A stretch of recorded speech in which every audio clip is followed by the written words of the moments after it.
Keying uses a specific color or luminance value to determine transparency. Now, the process of removing that specific color or luminance value from an image is actually called keying, or pulling a key. And while there are several tools in After Effects you can use to pull a green screen key, the key light effect is by far the best place to start. So I'll select layer 1 in my timeline, and then go up under the Effect menu, Keying, and choose Key Light 1.2. The first thing you need to do with key light applied is set a screen color.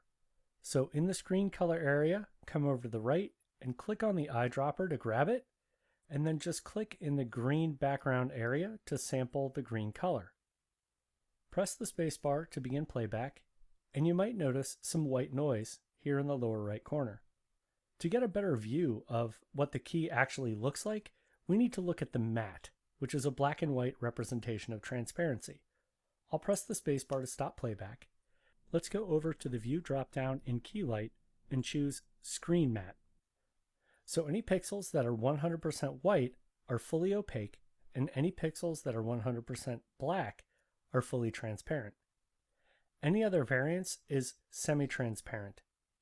Since I see so many gray pixels, I'll start by increasing the screen gain to a setting of 110. Increasing the screen gain allows for more variance in the green color. Another way to heighten the effect of the key is to increase the screen balance.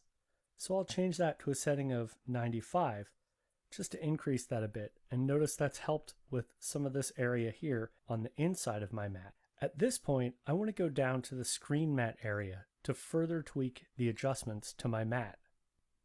Clip Black will help remove gray pixels from black areas. So I'll increase this to a setting of 10.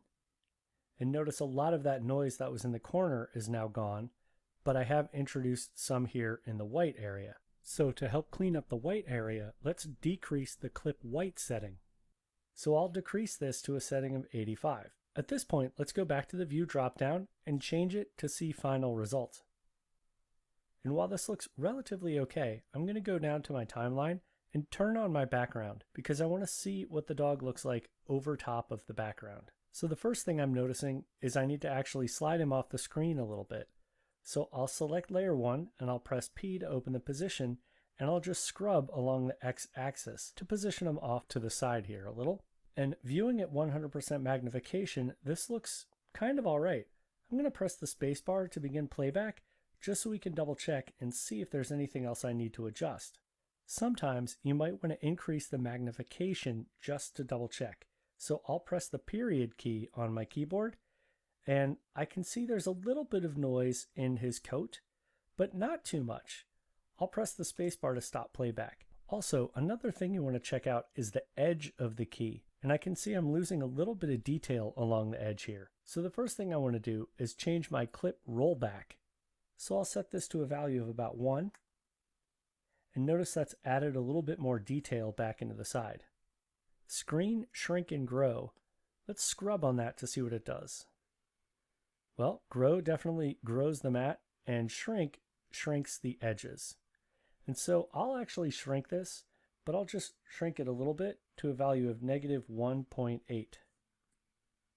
Screen Softness will add a little bit of softness back into the edge of the matte. I'll just go ahead and press 1 and see how that looks. That's definitely softened up the edges, which I think is a slightly more appealing look. You may want to click on the View drop-down menu again and change it back to Screen Matte just to see the result. And there are definitely some black pixels in my white matte, so we need to go ahead and despot the black pixels.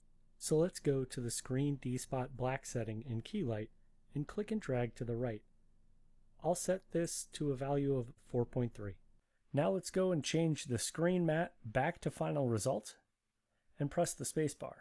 Now I can still see a fair amount of noise in the coat, so in order to fix that, I'm going to go to the Replace method here and change the drop-down from Soft Color to Source. And adding the source back in has definitely alleviated a lot of that noise. Now I'll press the comma key to zoom back out. Now we could continue to tweak this, but the most important thing to remember when pulling a green screen key is that you don't have to get the key 100% right in one shot. Most successful composites are created when you combine multiple tools and techniques.